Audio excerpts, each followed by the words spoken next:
Super Dozer 575a-2, preserved beautifully here in C&R Developments Museum here in Cambridge. From an era when bigger was truly better in mining.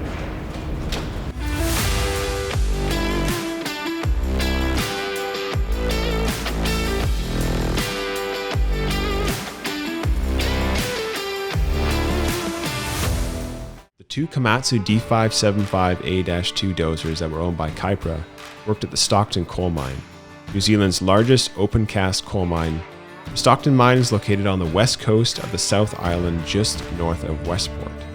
We visited Stockton with Doug Hood Mining in a previous video to see their involvement in the overburden removal at the mine, a task which both of these big D575a-2 dozers used to complete.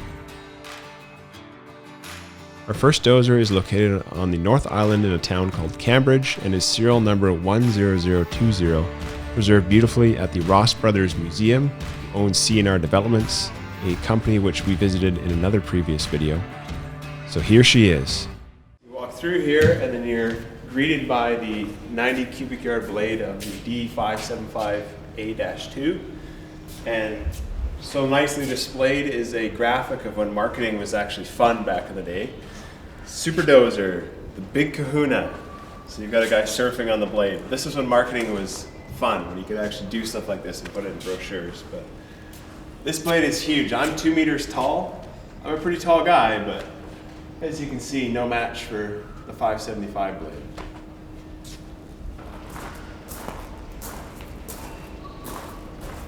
This is it, the Super Dozer.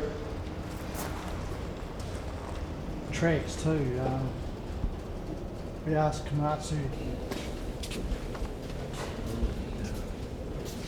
So what's the story behind how you guys acquired this? Because it was... Okay, they were brought in second hand from Australia for a coal mining job down on the west coast of the South Island. Yeah. Kaipara's who brought them in, they lost the contract and we left them on site. And Solid Energy, the mine owners, they decided that they need them off site and persisted to Kaipara to remove them. Then they gave them the ultimatum and said, he said, we'll give you 3 months, otherwise we're cutting them up for scrap. Hence the phone call to Tim Ross, and we stripped them down and brought both the machines up here. The other one's sitting in the Quarry entrance in Auckland. Yeah. And this one's here. But the good thing we did about it, seeing it came in so many parts, like the blade was off, the side arms were off, the rippers were off, the tracks were off, the track frames were off, all the walkways and everything, the ROPs. They came in so many bits, so we sandblasted and painted them all. So that's why it still looks $1 million.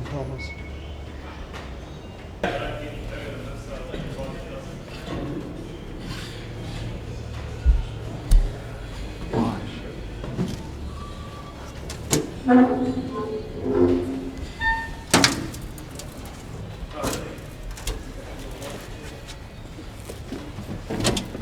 bit of a step back in time here. 575 cab. What's neat about these dozers is most tractors have the cab centered so you can look over each track, but this one's actually offset to the left side. So you pretty much almost look directly over the left track, and then you have just this massive blade in front of you. So it's all by feel with this tractor. There is no seeing your cutting edge. It's all basically what the engine's doing, how the tracks are doing, what you feel. So this is cool. Blade control, ripper, radio, fire suppression, steering clutches, gear select. I mean, this is cool. There weren't many of these made, that's for sure.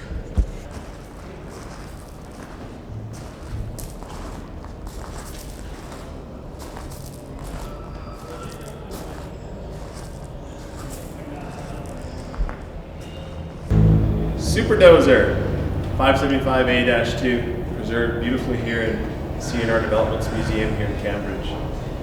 The only two that were ever on the island, one's preserved here, the other one's at a quarry just north of here called Brookby, preserved as well. So, absolutely beautiful machine, incredible. From an era when bigger was truly better in mining.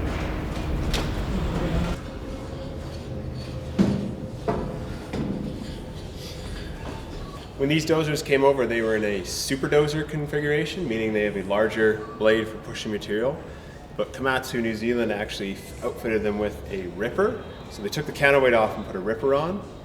This one here is serial number 20. It's one of the few Dash 2s that were made and it actually ended up working here. It has a 90 cubic yard blade on the front, 1150 horsepower Komatsu engine, and yeah, it's probably the biggest dozer you'll ever see. It's just hard to appreciate how large this thing is. So, beautifully preserved here with the very fitting name, Neighborhood Bully, on it. So the Super Dozer only had the counterweight. Okay. Right?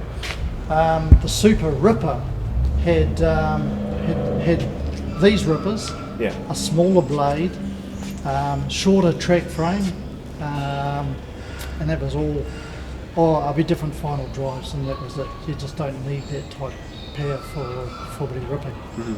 So I think Kaipara's said at the time, they went to Komatsu and said we'd like to put a set of rippers on, and basically they said, well, we don't care what you do, it's no longer a production run. We support it in a minimal way. You can do what you want. So. Fantastic. Yeah. Well, let's go up and have a look. The second D575a-2 preserved in New Zealand is located on the North Island at a quarry called Brookby, owned by Kaipara. It is just southeast of Auckland and easily accessible by road, so I highly recommend you stop by here. This tractor's serial number is 10033. Here she is.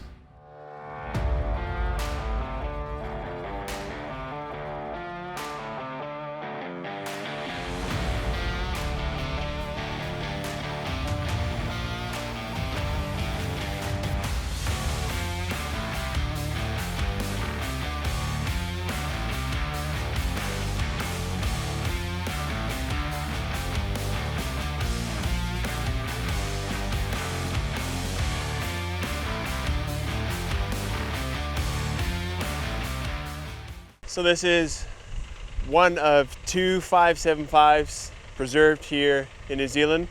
This one is at the Brookby Quarry. The other one is at C&R's museum.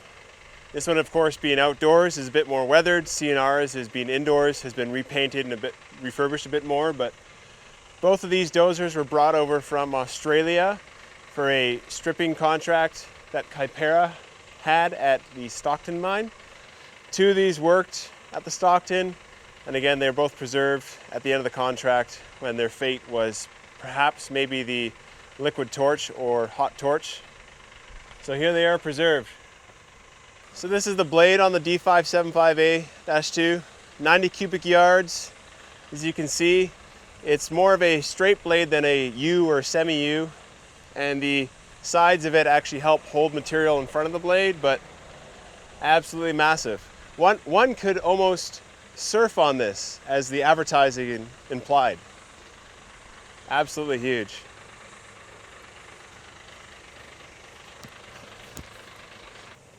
So when these dozers came over from Australia, they were in a SD or Super Dozer configuration, meaning there was no ripper. There was a counterweight. So Komatsu New Zealand worked with Kaipara to retrofit these dozers with rippers so they could work at Stockton to both push and rip. One neat fact is these dozers were actually remote controlled, because at Stockton they were working near and over top of old workings, old tunnels, drifts, shafts. So they wanted these to be remote controlled to keep the operator in out of harm's way, but absolutely massive. It's very rare to see a super dozer and kind of super ripper combined like this. And I'm 2 meters tall, so far larger than a D11, far larger.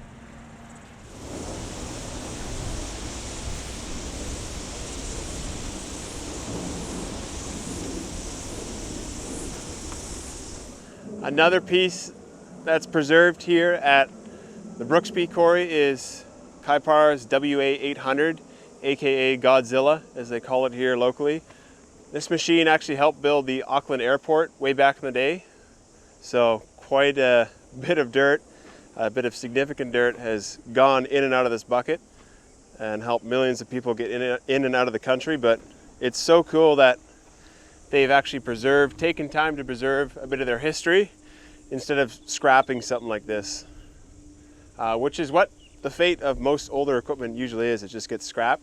So it's nice to see they've taken time to preserve it for people to come and look at. So if you're ever in the area and you're near Brookby Quarry, just south of Auckland, the 575 and the 800 are kind of just off the highway. Really cool to see. Yeah.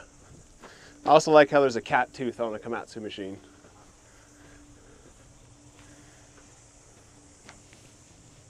And that pretty much concludes our day. Checked out some quarries, finished off with a bit of history. Very cool. Very cool. Off to the next one. Thank you to our host today, Komatsu. They helped us get around a few sites, helped us with background knowledge on all the products they have in action, like the equipment, the technology. So big shout out to Komatsu. Thank you again. I will link their social media profiles and website below. Give them a follow. They're always posting stuff that they're doing here in New Zealand, all over North and South Islands. So again, thank you again, Komatsu New Zealand.